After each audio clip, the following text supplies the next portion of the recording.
त्याने नेमकं असं काय ऐकलं की त्याच्या पायाखालची जमीन सरकली? चला ऐकूया. नमस्कार, पूजा टॉक्स या युट्यूब चॅनल मध्ये तुम्हा सर्वांचं सहर्ष स्वागत. काल फादर्स डेच्या निमित्ताने आपण सर्वांनीच वडिलांचा फोटो पोस्ट करत कॅप्शनच्या माध्यमातून त्यांच्याबद्दल कृतज्ञता व्यक्त केली. मात्र हे सारं काही पाहत असताना मला मागे वाचनात आलेली एक कथा आठवली. कष्टाने व्यवसायात यशस्वी होऊन गडगंज श्रीमंत झालेला एक व्यक्ती होता. वय वाढल्यामुळे त्याने ते सगळं मुलाकडे सुपूर्त करून निवृत्ती घेतली. निवृत्तीनंतर काही वर्षांनंतर तो सतत आजारी राहू लागला. विस्मरणाचा देखील त्याला त्रास होऊ लागला.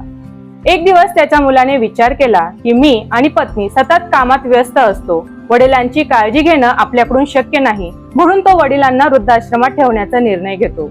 वडिलांना वृद्धाश्रमात घेऊन जात असताना तो सांगतो की मी खूप पैसे देऊन तुमच्यासाठी ह्या वृद्धाश्रमाची निवड केली आहे. येथे सगळ्याच सुखसोयी आहे, तुम्हाला कशाचीही कमी भासणार नाही. ते दोघंही वृद्धाश्रमात पोहोचतात. वृद्धाश्रमातील संचालक त्याच्या वडिलांना पाहून नावाने हाक मारतात आणि शेकहँड करतात. हे पाहून तो मुलगा आश्चर्याने विचारतो की तुम्ही माझ्या वडिलांना ओळखतात का? त्यावर त्या संचालकाचे डोळे भरून येतात आणि तो सांगू लागतो, होय, आम्ही कोणालाही सांगत नाही, मात्र आज मला राहावे ना. 40 वर्षांपूर्वी या माणसाने म्हणजेच तुझ्या वडिलांनी आमच्याच अनाथ आश्रमातून तुला दत्तक घेतलं होतं. तू खूपच कुपोषित असल्यामुळे सतत आजारी असायचा. मी तुझ्या वडिलांना सल्ला दिला होता की याच्याऐवजी तुम्ही एखाद्या निरोगी मुलालाही दत्तक घेऊ शकतात. मात्र तुझ्या वडिलांनी उत्तर दिलं की नाही, या मुलाला कुटुंबाची आणि भावनिक आधाराची खूपच गरज आहे, म्हणूनच मी याच मुलाला दत्तक घेणार आहे. हे ऐकताच त्या मुलाच्या पायाखालची जमीन सरकली.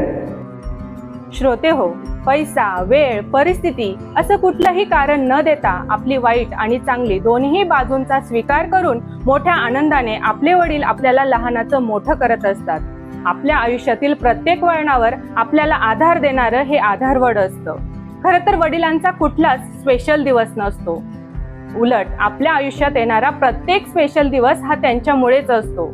त्यांच्या उतारवयात त्यांची काळजी घेऊन रोज त्यांच्याशी संवाद साधत त्यांना दिलेला भावनिक आधार हाच खरा फादर्स डे. व्हिडिओ आवडल्यास लाईक करा, जास्तीत जास्त शेअर करा आणि तुमच्या प्रतिक्रिया कमेंट बॉक्समध्ये नक्की नोंदवा. आणि हो, चॅनलला सबस्क्राईब करायला विसरू नका. धन्यवाद.